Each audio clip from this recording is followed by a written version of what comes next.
Fala, galerinha, tudo certo? Estamos aí hoje juntos para mais uma aula de sociologia e na aula de hoje a gente vai fechar, né, o nosso estudo sobre as concepções estatais. Então a gente vai fechar lá o nosso capítulo 17, onde a gente vem falando sobre a concepção de Estado, política e sociedade.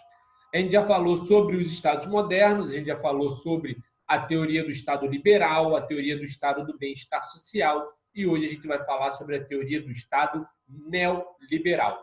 Para isso, a gente precisa resgatar algumas coisas que a gente falou sobre a relação entre liberalismo, capitalismo e Estado, né? A gente viu quando falou de Estado liberal que ele surge ali como uma questão do aumento do direito individual e do direito em sociedade.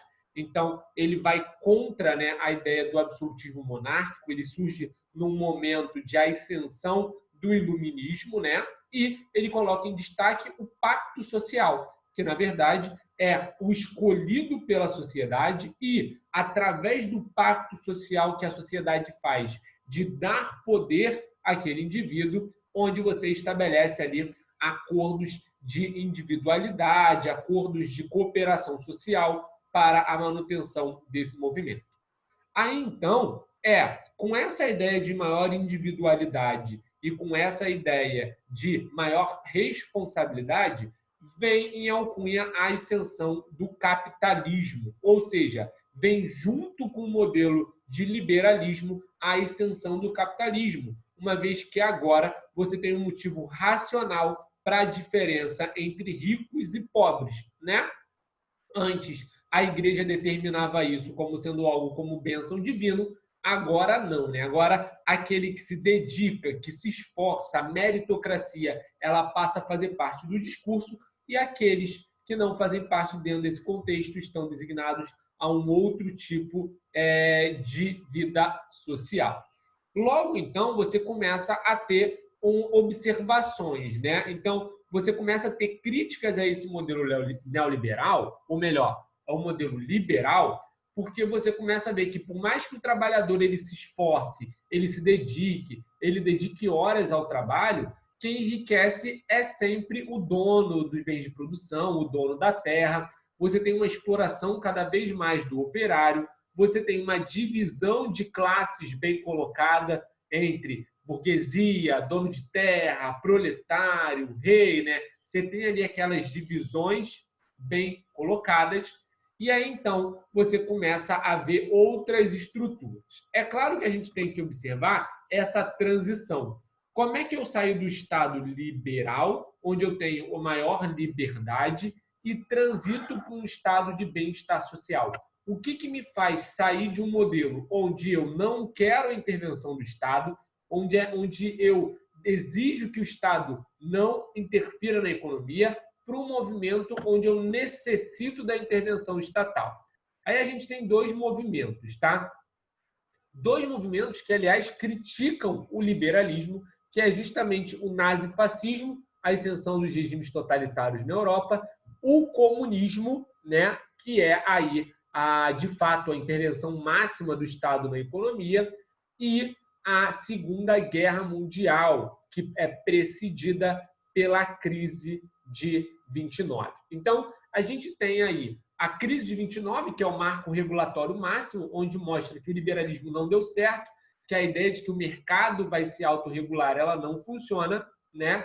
E dois modelos políticos que surgem em oposição ao liberalismo, que é o modelo nazifascista e o modelo comunista. O nazifascismo é um modelo intervencionista capitalista, né, onde os regimes totalitários vão intervir na economia, e o comunismo também é um modelo intervencionista, só que de economia planificada, tá? Então você tem esses dois modelos. Acontece que a Segunda Guerra Mundial, ela vai dar fim a um deles. A Segunda Guerra Mundial, ela acaba com o regime nazifascista. Só que em contrapartida, o regime comunista, ele se torna mais forte, né? A União Soviética, ela é uma das vencedoras da Segunda Guerra Mundial. E aí então, o modelo capitalista, ele olha aquilo e fala assim: olha, a gente precisa criar algo para evitar o crescimento do modelo comunista, para fazer frente a isso, para mostrar que é necessário, sim, você ter um sistema melhor, mais igualitário e mais humano do modelo capitalista. Surge aí, então, o estado do bem-estar social. A ideia de que, aplicando verbas públicas, distribuindo melhor a renda, né, fazendo políticas sociais de fato, você consegue mostrar que o capitalismo ele é, sim, benéfico, né? Ele não tem só o seu lado do capitalismo selvagem. Então, você começa a falar do bem-estar social, da política ali onde o Estado ele intervém na economia, surgem as leis trabalhistas, surge nesse período a política de desemprego, né, do auxílio, das medidas de auxílio, aí como auxílio moradia, auxílio desemprego, né, essas medidas públicas elas passam a surgir. E aí, então, o estado do bem-estar social ele se coloca ali a partir de 45 até mais ou menos a década de 70, né? Entre 50 e 70, no período pós-Segunda Guerra Mundial e no período de ascensão do comunismo. Acontece que, com o declínio comunista a partir da década de 70, 80, você começa a ter um outro modelo. E, claro, não é só o declínio, né, do comunismo. A crise energética, ou a crise do petróleo da década de 70, ela começa a mostrar que essa intensa interferência do Estado na economia, ela também tem graves problemas. O Estado, como regulador máximo, ele começa a não dar conta mais daquela situação. Seja pelo lado comunista, que começa a ter problemas de abastecimento, seja pelo lado capitalista, que mostra que as crises, quando acontecem, o Estado também não consegue resolver todas as situações.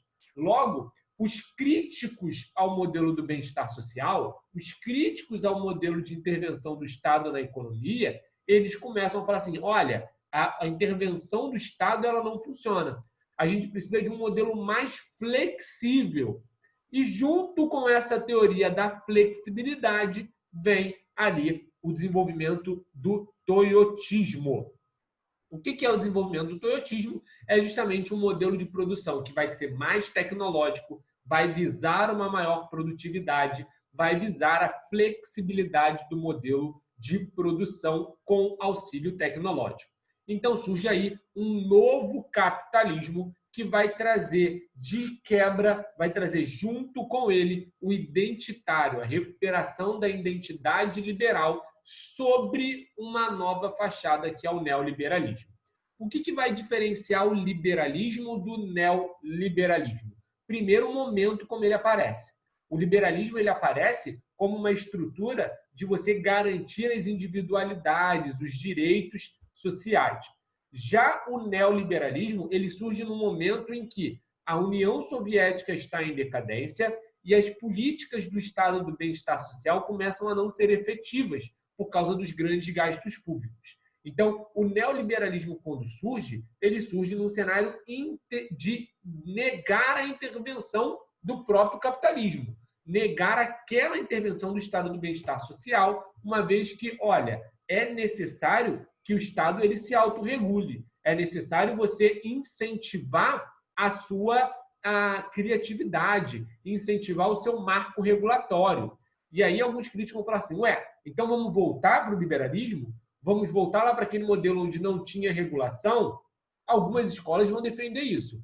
Outras escolas vão dizer que a participação do Estado deve ser intervir naqueles setores onde a iniciativa privada não consegue desenvolver.